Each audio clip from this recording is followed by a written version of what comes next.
Assalamualaikum warahmatullahi wabarakatuh. Bismillahirrahmanirrahim. Tabarakalladzi nazzalal furqana ala 'abdihi liyakuna lil 'alamin nadhira.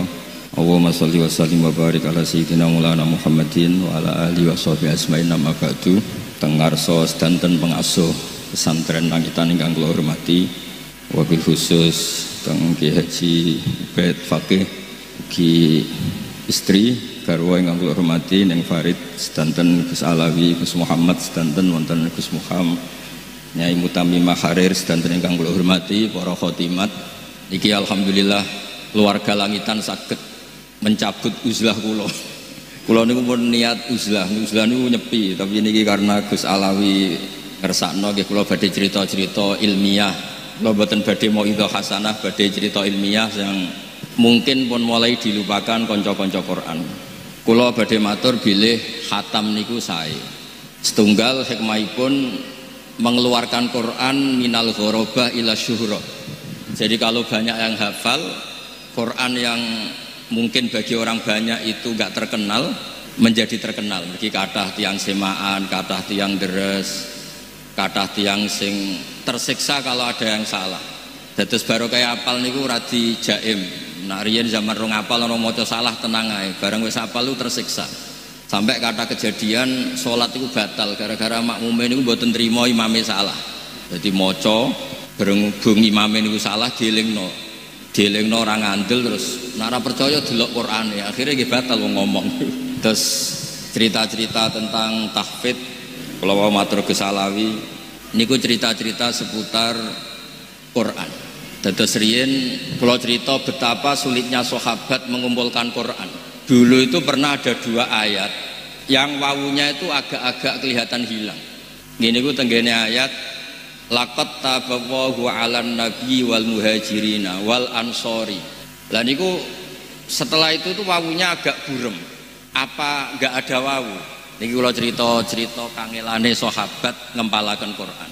Kemudian kalau dibaca pakai wawu berarti menjadi Allah itu memberi tobat, memaklumi, maksudnya memberi tobat itu maklumi terhadap Nabi wal muhajirin wal ansor, terus dan mereka, ada kata dan karena wawu. Atau di ayat itu tidak usah wawu, jadi alladzina taba'uhu fi sa'atil usrah itu sifat atau penjelas dari orang-orang ansor itu siapa? Orang-orang yang mengikuti Nabi di masa sulit. Begitu juga tenggene ayat wasabiqunal awwaluna minal muhajirin wal ansor walladzina taba'uhum bi ihsan. Orang baik itu 1 orang muhajirin, nomor 2 orang ansor. Lalu selesai, kalau wawunya hilang berarti dan yang mengikuti mereka. Apa orang ansor itu mereka yang mengikuti muhajirin. Kalau baleni malih ya. Wasabiqunal awwalun minal muhajirin 1 kelompok nggih, wal ansor kelompok kedua. Sekarang kan sudah jadi dibakukan walladzina taba'uhum bi ihsan berarti kelompok ketiga. Lah riyen era Sayyidina Umar wawune ora diburem. Akhirnya konsensus semua sahabat ditimbali dan mereka enggak berani menjawab karena ada yang mungkin tidak nekuni itu. Sing nekuni jenenge Ubay bin Ka'ab. Terus beliau ngendikan itu ada wawunya. Berarti ada 3 kelompok, orang muhajirin, orang ansor, walladzina taba'uhum bi ihsan. Ketika Ubay ditanya buktinya apa kalau itu ada wawu, terus beliau menjawab di surat Jum'ah itu ada 3 kelompok, yaitu kelompok yang menangi Nabi berarti muhajirin dan ansor. Terus ada kelompok ketiga disebut wa akharina minhum lamma yalhaqu bihim, dan beberapa kelompok yang tidak menangi Kanjeng Nabi. Itu jelas pakai wawu berarti walladzina taba'uhum biihsan. Kemudian kita sebut tabi'in wa tabi'i tabi'in wa tabi'i tabi'in ila yaumil qiyamah. Terus yang kita hafal sekarang itu dari jerih payah Jam'u Abi Bakrin. Terus Quran riyen itu berserakan di dalamnya Sayyidah Hafsah, kemudian oleh Abu Bakar dikumpulkan. Baru pembakuannya era Utsman radhiyallahu anhu sehingga disebut dengan istilah Rasm Nopo Utsman. Ini penting kalau terangaken teng konco-konco khotimat. Kenapa harus dikatakan Rasm Utsmani? Riyen Sayyidina Utsman itu menangi futuhat ya, menangi futuhat teng Azerbaijan. Azerbaijan itu wilayah yang dekat-dekat Soviet. Niku orang itu baca sesuai lahjah. Lahjah niku gaya bahasa. Jadi sing muni sin niku kon muni sot ya ora iso, sing muni sot kon muni sin ra iso. Sementara bahasa Arab niku baku. Baku itu sing maknane jembarno niku basato bisin. Basato yabsutu bisin. Tapi kenangane tiang-tiang niku koyok sot. Lasta alaihim bimusaitir. Sing maknane nguasai iku bisin, bimusaitir. Tapi qiraa'e Asim min riwayati Hafiz niku bimusaitir bisot. Nah niku akhirnya jadi perdebatan. Terus perdebatan yang mengharuskan harus dibakukan. Niki kula kepengin kersane kanca-kanca hafidhah belajar malih teng Gus Alawi napa teng Gus Hadi kersane ngertos sisi lughatul Quran. Mergi kathah ulama kados Imam Sibawayh, kados ulama-ulama ahli lughat, kados Ibnu Malik. Ibnu Malik nak maos Quran niku mboten maos maknane.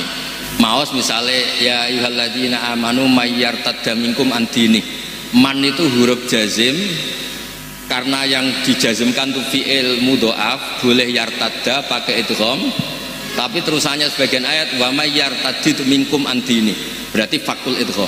Jadi kalau kekaguman model ahli nahwu itu betapa Quran itu mengadopsi semua lughat yang jalan di Arab, karena secara kaidah nahwu jazmin wa syibhil jazmi takhirun kufi.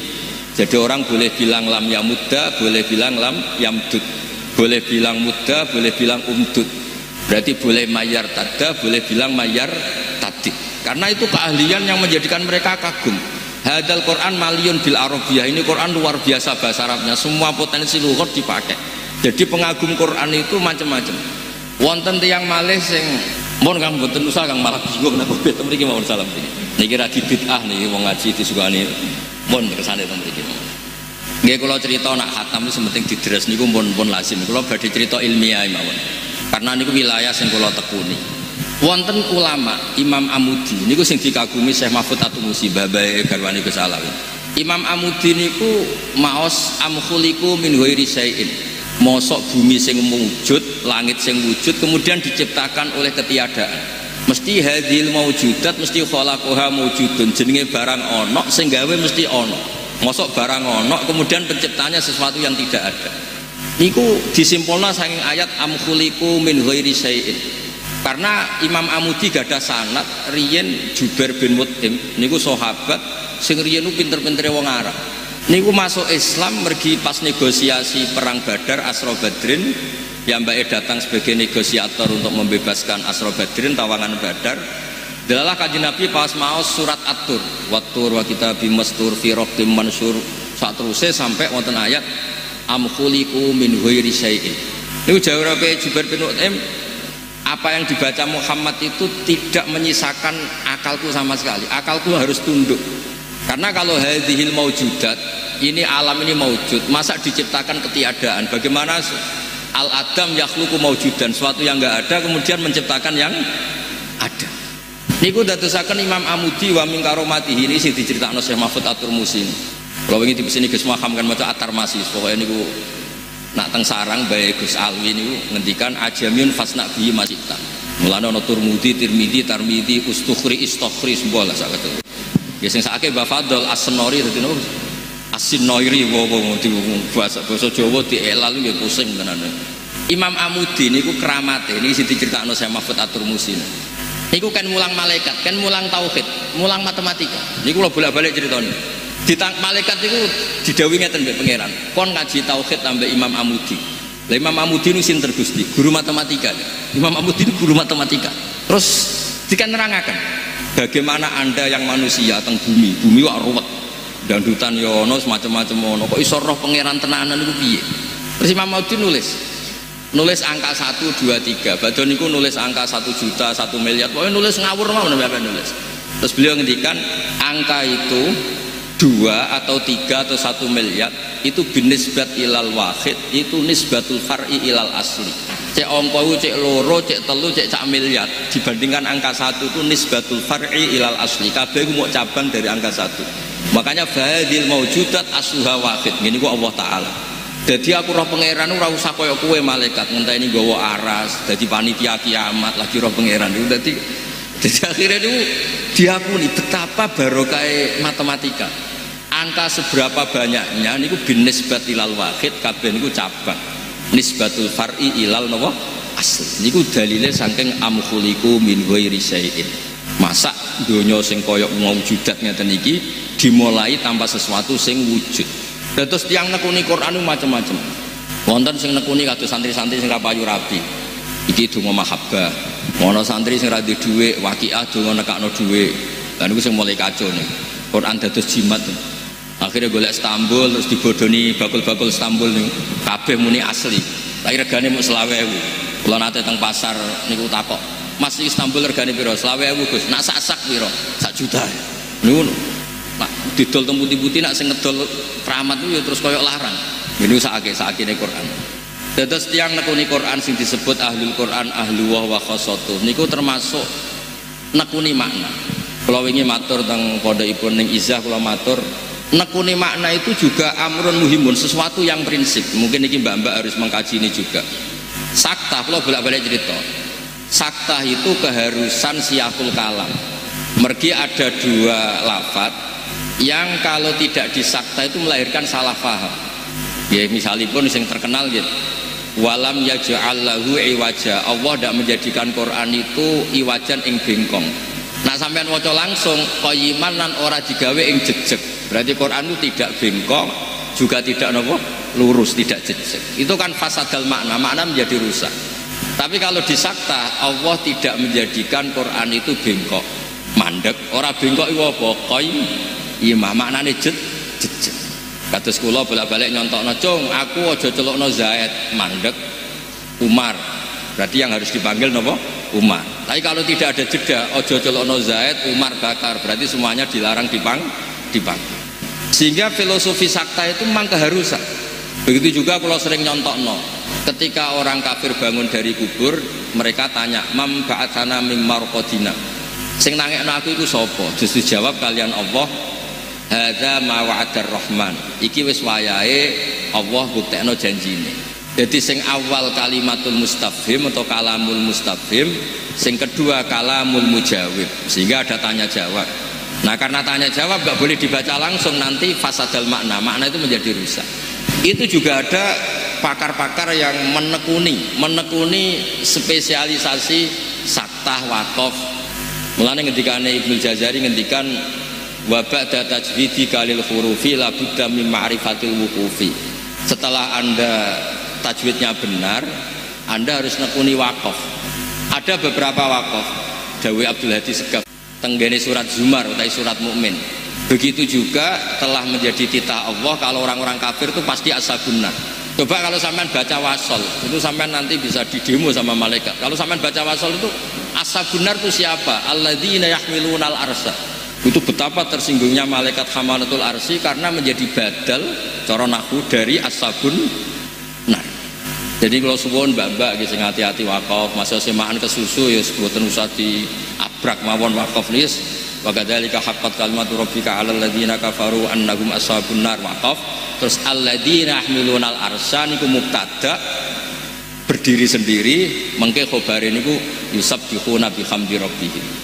Itu wakaf-wakaf yang dicontohkan Habib Hadi Segaf tenggene kitab Qiraatu Nafi'.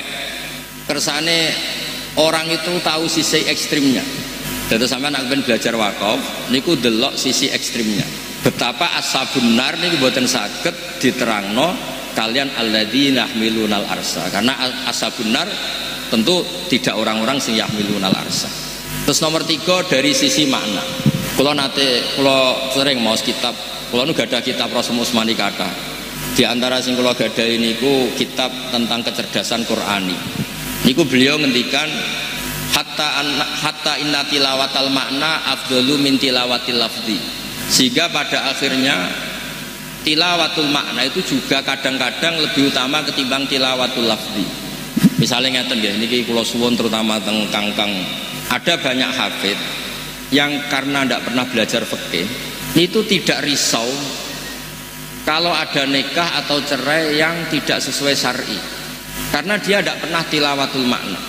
Dan ini PR betul bagi kita semua. Saya ulang lagi, ini PR betul. Misalnya nyuwun sewu, ada orang ngangkat anak putri karena mulai kecil yang ngertinya itu bapaknya. Ketika nikah dinikahkan bapak angkat, di komunitas yang tidak ngerti fikih itu gak tersiksa.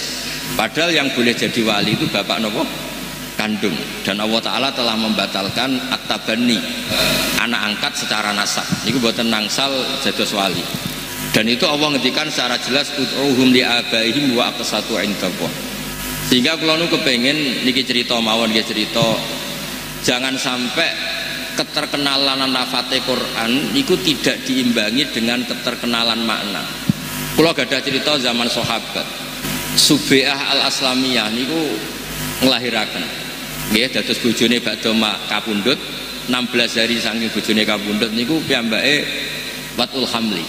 Akhirnya beberapa sahabat itu debat, yang satu diikutkan partai atau kelompok walladzina yutawaffawna minkum wa yadharuna azwaja yatarabbasna bi anfusihinna arba'ata asyhurin wa asyra, karena ini ditinggal mati suaminya, idahnya pakai partai 4 bulan 10 hari. Yang sebagian sahabat ngikutkan kelompok wa ulatul ahmali ajaluhunna ayyadhna hamlahun, karena ini hamil maka idahnya itu ya sudah melahirkan, berarti lebih cepat karena 16 hari dari suaminya meninggal dia sudah melahirkan. Datang Sayyidina Umar radhiyallahu anhu, beliau ngendikan agak ekstrim, agak kasar, menetek 16 dino mbok bojone rung dipendhem angger nglahirno ya idahe bar. Laukana zaujuha 'alas sarir langqadat iddatuha. Suaminya andekan diranjang sekalipun belum dikebumikan, kalau dia melahirkan ya idahnya selesai. Nah dulu niki kula cerita, dulu sahabat itu menghafalkan maknane Quran itu sama dengan semangatnya ngapalkan lafaz. Jika aja sampai keterkenalan Quran secara lafaz boten diimbangi keterkenalan makna. Akhirnya nyuwun sewu akeh cah hafid, bayangno hafid dibak mantu wong sugih terus dirumat sing wedok. Niku Qur'ane mun ra dikuwalik. Mergo ar-rijalu qawwamuna 'alan nisa bima faddalallahu ba'dahum 'ala ba'di wa bima anfaqu min amwalihim. Jadi nak wani dadi wong lanang nafaqah min amwalihim. Lah niki Qur'ane dekne min amwalihinna. Wong lanang dinafaqahi donyane sing wedok. Niku mun pecundang, niku mun masalah. Soal takdir gitu napa-napa lah wong bejo. Tapi itu sudah ndak bener mental.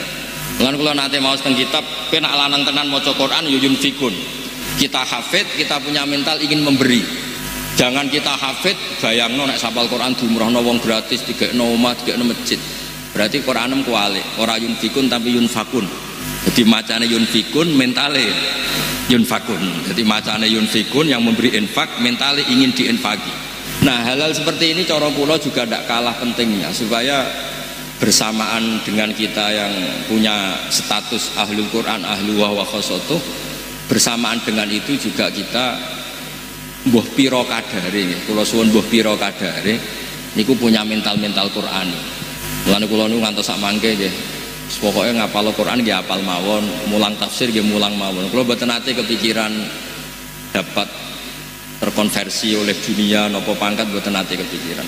Karena ketika Allah Ta'ala mensifati para rasul yang notabene itu adalah orang sing balagha anillah risalatah wa ahkamah, orang yang menyampaikan risalahnya Allah, ternyata Allah nyifati rasul kadang niku ya qaum ittabi'ul mursalin. Secara definisi rasul itu orang yang diutus Allah untuk menyampaikan hukum. Tapi di surat Yasin itu rasul disifati apa? Ittabi'u man la yas'alukum napa ajr. Ya rasul itu wong sing ora seneng duit, sing ora seneng opah. Semua diulang-ulang, la as'alukum alaihi ma la as'alukum alaihi ajra. Saya ini enggak minta upah, saya enggak minta harta. Ini penting kula aturaken, karena kalau teman-teman khotimat ini sudah mulai suka uang, nanti pondok yang menjanjikan apal Quran diumrohno, ambek pondok sing apal Quran nek Quran malah diancam dirabekno cah dalem, niki lari sing diumrohno. Apal wis kangelan bareng apal dientokno cah ireng kan malah beban. Kadang-kadang pondok salaf wis terlalu kan, kadang-kadang apal wis kangelan, nek apal dirabekno cah dalem, ireng pisan bagian dapur. Sementara yang di sana nak apal dijanjeni nopo? Umroh.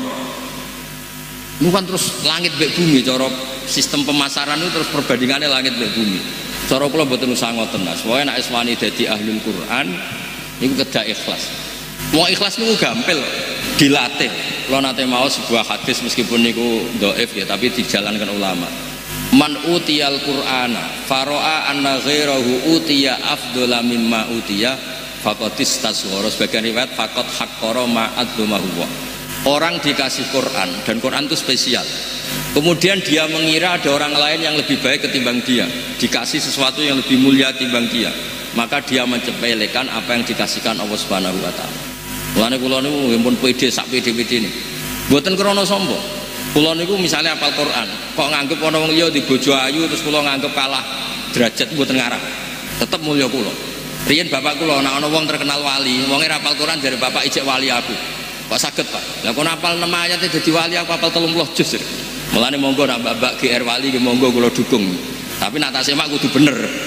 Jadi itu buatan urusan sombong. Memang Nabi nyun sewu radi ngancam lah dengan ngendikan siapa yang dikasih Quran kemudian berpandangan bahwa orang lain punya sesuatu yang lebih mulia ketimbang dia, itu sama juga menyepelekan sesuatu yang begitu agung di mata Allah. Jadi hafal Quran itu kelima, paham Quran itu kelima. Sudah, jangan nganggap yang lain itu lebih besar. Bukan karena sombong, tapi kita menganggap yang terbaik, yang terbesar adalah Quran. Kulo gadah kitab sing disenengi Mbah Mun, Mbah Mun ngantos sepuh sik sinau Nurul Dolam kesalah. Ngantos kulo nak teng kamar iki sinaune nggih Nurul Dolam, Sarah Aqidatul Awam. Suwenenge pol Mbah Mun kitab Nurul Dolam karangane Nawawi. Teng mriku wonten hadis mugi-mugi bener. Pokoke diyakini bener mawon ning dawuh ulama. Mangqara al-Qur'ana fadzanna alla yaghfirallahu lah, niku dia termasuk minal mustahziin. Bahwa minal mustahziin. Orang baca Quran kemudian dia tidak yakin kalau diampuni Allah, dia ini udah anggap ngenyek Quran. Artinya gini, sak gede-gedene dosa, sak gede-gedene salah iku jek keramat Quran. Wali-wali dia nak ngerayu tengah Allah Ta'ala ngeten, huwa ghafirun huwa rahimun huwa afi. Misalnya ana mudnibun ana muftiun ana asi, huwa ghafirun huwa rahimun huwa afi. Qobal tuhunna salasatan bisalasatin wasat tagliban ausofuhu ausofi. Gusti, saya ini mukhti, orang yang salah.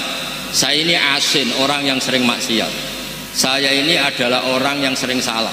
Tapi engkau adalah afin, orang yang pengampun, zat yang pengampun. Engkau adalah Rahman Rahim. Terus kata wali ini, qobal tuhunna salasatan bisalasatin. Dia monggo Gusti, engkau yang Tuhan, yang Rahman Rahim, yang Al-Afur Karim, punya sifat, monggo didu kalian kula. Mesti jenengan sebagai pemenangnya, wasatagliban ausofu ausofi.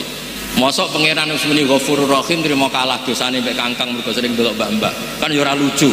Mosok sifat Ghafure Allah kalah mbek maksiate manusa. Meskipun niku ngendikane orang-orang yang lagi jagab niku mboten penting. Sing penting dawuh Nawawi Banten niku mangqara al-Qur'ana fadzanna alla yaghfirallahu lah niku fahuwa minal mustahziin. Terus kula suwun supaya nopo nggih, kula niku kan sering trauma. Kula kan urip lami teng Jogja, ngantos sak mangke sering teng Jogja. Jutaan mungkin ribuan ya mesti. Alumni pondok nggih mboten langitan, mboten sarang, mboten pondok putih mawon. Rata-rata niku ora sopan. Wis hafal Quran, orang ngrasa pinter. Tahu ngaji takrib ora ngrasa pinter. Akhirnya rawani dakwah. Sementara iki ra hafal Quran ya ora tahu mondok, ora tahu ngaji hadis, dakwah pedene ra karuan. Jadi tawadhu Anda ini sudah menjadikan kita kehilangan stok dai. Pidato rawani, majelis taklim rawani, sing ra iso ngaji wani. Alasannya tawadhu. Terus dari fakta niku kula risau lah terhadap teori tawadhu. Teori bab ini loh, di bab ini. Mergi akhirnya kan kecolongan orang yang harusnya ahli Quran, khatam, diwisuda, ono lesensine, ora wani tampil. Sing kono lagi seneng-senenge Quran lagi 2 minggu, 3 minggu tampil dalil. Itu juga kita ikut salah. Mulai ini zaman bapak, nak kula mboten pati wani mulang dewe bapak. Iku tawadhu ora tanggung jawab tuh.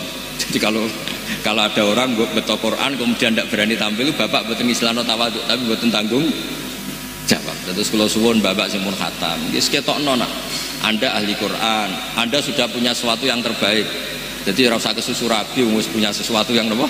Terbaik. Kok di bojo elek tenang ae duwe sesuatu yang terbaik gini kurmane napa hafal Quran. Terus kula suwun niki ingkang terakhir kula cerita ilmiah. Riyen Imam Hafiz ngaos Imam Asim niku 35 tahun. Jadi monggo nak mbak-mbak badhe ngaos tahqiq niku kinten-kinten 35 napa tahun. Terus per hari hanya 5 ayat. Sehingga Hafiz ini dianggap kredibel ketika meriwayatkan Imam Asim. Nggih pancen riyen niku Quran wau kula critakaken.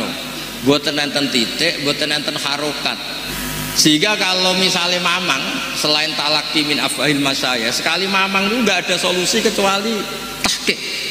Tahqiq niku nggih cara sakniki mencari berbagai sumber. Mergi mau ndak mau. Kula bolak-balik cerita. Imam Hafiz niku ngajine Imam Asim niku diulang walam yakul lahu kufuwan ahad, pakai wawu. Imam Syu'bah diulang Imam Asim walam yakul lahu kuf'an ahad, pakai hamzah. Sesuai dua murid ini pas teng pondok cocokan. Kang, kowe mau ngajimu piye? Walam yakul lahu kufuwan ahad. Nah, kowe ngajimu piye? Walam yakul lahu kufuwan ahad. Jika masyhur ketika kita menyebut qiraatu Asim harus ditambahi min riwayati Hafiz. Karena Imam Asim punya rawi namanya Syu'bah. Dan itu beliau punya cara qiraah yang beda dengan riwayatu Hafiz. Akhirnya murid loro niki komplain teng gurune. Kenapa kita menjadi beda padahal min syaikhin wahid yaitu Imam Asim. Masyhur itu. Terus Imam Asim jawab, aqra'tuka ya Syu'bah alama aqra'ani Zirun bin Khubais an Abdillah bin Mas'ud wa aqra'tuka ya Hafiz alama aqra'ani Abdurrahman As-Sulami an Aliin radhiyallahu anhu. Akhirnya diketahui sanate Asim berarti Syu'bah an Asim an Zirin bin Khubais an Abdillah bin Mas'ud. Nah, sanad kita berarti Hafiz an Asim an Abi Abdurrahman As-Sulami saking Utsman, saking Sidina Ali, saking beberapa sahabat. Nah, kenapa ini yang menjadi qiraah masyhurah? Karena Sayyidina Ali manggen teng Kufah. Niki perlu dicatat. Ibnu Katsir itu qari'un makkiyun. Harusnya Mekah itu lebih populer ketimbang Kufah. Karena wahyu itu turun di Mekah. Tapi memang semua sejarah sepakat sakwise Rasulullah wafat atau intaqala ila rafiqil a'la itu sahabat akabir sahabat tidak ada yang ke Mekah. Akabir sahabat itu hidupnya di Irak. Fa inna aliyan sakanal Kufah wa Abdullah bin Mas'ud sakanal Kufah. Dan akabiru ashabi Rasulillah itu kata sing pindah teng Kufah. Jika sanad ulama Kufah itu a'la sanadan minal Makki. Jika Imam Asim sing tiyang Kufah niku sanate luwih dhuwur timbang sanad Ibnu Katsir sing teng Mekah. Mergi Kufah digeni akabirus sahabat. Mulane jenengan nak ngaji qiraah Sabah niku wa ahlul Kufah yaqrauna bi kadza. Niku dados qiraah masyhurah. Pergi kita tahu semua Sayyidina Ali akhirnya manggen Kufah, Abdullah bin Mas'ud nggih manggen di Kufah dan beberapa orang top niku pindah teng Kufah. Teng Mekah namung wonten beberapa sahabat sing boten akabirus sahabah. Nggih wonten Usaid bin Khudair, wonten Abdullah bin Sa'id, tapi ndak sebanyak teng pundi teng Kufah. Itu dados dadi unik. Jadi Quran turun teng Mekah Madinah, tapi sanad yang paling cepat ila Rasulillah harus lewat Kufah. Itu nggih kula suwun meskipun ilmu yang tidak napa tidak terkait dengan hafalan, kersane jenengan ngertos kenapa qiraah yang diriwayatkan ahlul Kufah justru dadi qiraah napa masyhur. Mulane nggih radi unik. Qiraat Sab'an yang paling populer nggih qiraatu Asim riwayati Hafiz. Itu paling populer sak dunya. Sementara qiraatu Nafi' padahal Imam Nafi' itu tiyang Madinah. Uripe nggih teng Madinah. Ibnu Katsir uripe teng Mekah, sanate Mekah. Mergi pakar-pakar Quran niku uripe teng Kufah. Nggih, karena ini jarang ya ada yang mau cerita ini. Uripe teng Kufah sedanten. Akhirnya barokah niku nggih Kufah itu jadi markasnya ilmu. Ada Kufah, ada Baghdad, ada Basrah. Setelah itu melahirkan ahli nahwi. Mulane gerono ahli nahwu mesti ahli Kufah, ahli Basrah. Sing ngarang nahwu nggih tiyang Kufah, tiyang Basrah. Akhirnya ilmu tasawuf nggih pindah teng mriku jenenge Hasan Basri. Terus wonten migrasi keilmuan sing dulu sentrale teng Mekah Madinah, saniki sentrale teng Kufah, teng Baghdad, teng Basrah. Terus niku asal usul kenapa wonten sampean nak ngaos itqan niku wonten as-sahhul qiraati sanadan Asim wa as-sahhul qiraati i'roban Abu Amrin. Itu ada silsilahnya. Kenapa secara nahwu paling logis ini? Misalnya Imam Kisai itu cara baca agak-agak nyuwun sewu cara kasarane agak saenake dhewe dipek menangi dhewe. Ya mbek nak maca mboten wallahi rabbina ma kunna musyrikin, tapi mbek nak maca wallahi rabbana ma kunna musyrikin, karena perasaannya beliau itu wallahi demi Allah rabbana duh pangeran ingsun. Tapi kalau kiraannya kita wallahi itu karena jer, karena Qasam wallahi demi Allah, ya karena jar ya badalnya Rabbina. Tapi kalau Imam Kisai bacanya wallahi Rabbana ma kunna musyrikin. Dan itu wajhul i'rab yang indah sekali, dan itu juga orang Kufah. Jika orang Kufah itu urun pinten, wonten Imam Asim, wonten Imam Hamzah, wonten Imam Kisai. Jadi dari sab'ah itu orang Kufah itu nyumbangkan 3 qurra. Ya akhirnya populer. Ya, terus niki cerita mugi-mugi mboten menggurui, tapi kalau kepengen kangkang napa mbak-mbak disajane cara oleh milih niku kula kepengen sing sering ngapal Quran kangkang. Tapi pengalaman kula dados kiai ini mbak-mbak 3 tahun 4 tahun khatam, nak kangkang 7 tahun. Nggih alasane sabar lebih baik ketimbang kesusu ya. Jadi mbak-mbak ini pancen kedah cepet. Jadi nak selak tuwa, nak kangkang itu santai mawon. Jadi minas sobirin terus. Jadi memang kecenderungannya. Tapi wonten teori sing rondo elek, tapi kula ya kadang-kadang setuju. Gus kena apa mbak-mbak gampang ngapal. Mergo biasa ngapal rego Gus. Jadi nak apal iku bangsa apalan iku cepet. Tak lanang bar tuku apa kan lali regane. Nek wong wedok kan eling. Lah barokah ilingan niku kena nggo ngapal lho.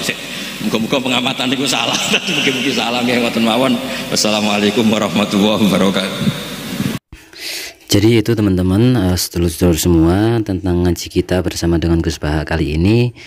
Pada saat Gus Baha ngaji di Pondok Pesantren Langitan tentang ataupun pada saat acara Khatmil Quran, di mana beberapa hal yang kita bisa catat dalam kajian kita pada kali ini antara lain adalah sebagai berikut. Yang pertama, salah satu berkah khataman Quran yang mungkin di sebagian orang terasa asing, itu Al-Quran bisa menjadi terkenal. Itu barokahnya khataman Quran, itu yaitu tadi Al-Quran yang tadinya mungkin terasa asing menjadi lebih terkenal.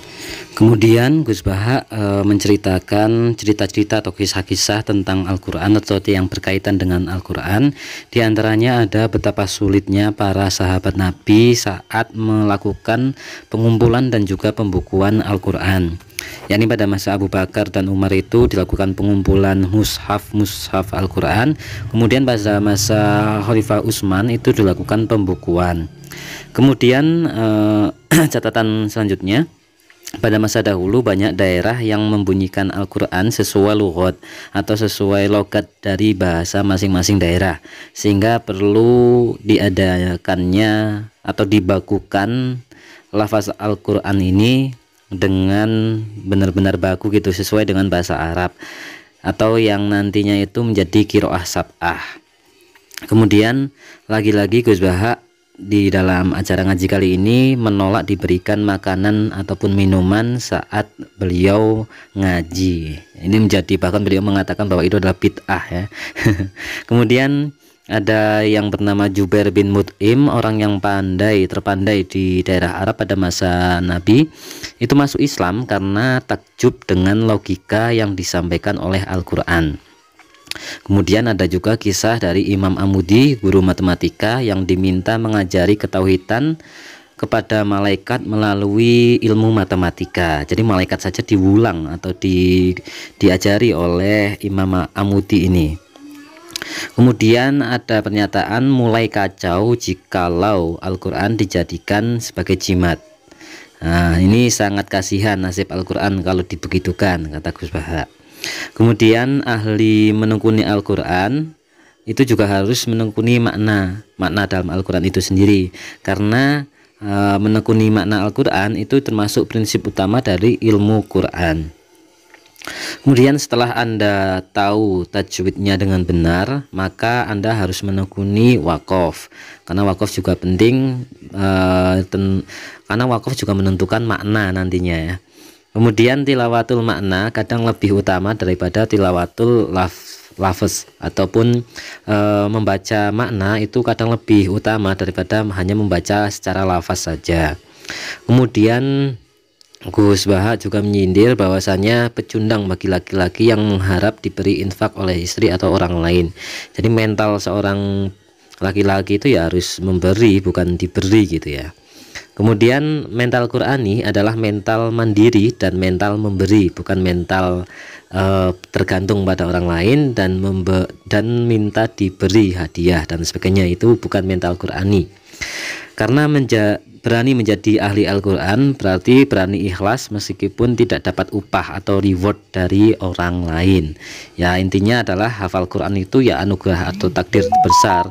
Jadi nggak usah mengharapkan yang lain, karena sudah mendapatkan anugerah terbesar kok masih mengharapkan yang lain, itu kan berarti malah mengecewakan Al-Quran itu sendiri. Menganggap Al-Quran itu malah juga jadi nggak atau bukan anugerah terbesar kan Johan. Kemudian orang yang membaca Al-Quran kemudian kok tidak yakin dosa-dosanya diampuni oleh Allah, maka itu adalah dianggap menghina Al-Quran. Orang yang membaca Al-Quran kemudian tidak yakin diampuni dosanya oleh Allah, itu menghina Al-Quran. Karena ya itu tadi, Al-Quran itu kan punya keistimewaan yang lebih gitu ya, yang besar. Maka yakin saja ketika kita membaca Al-Quran ya akan diampuni juga dosa-dosa kita oleh Allah Subhanahu wa Ta'ala.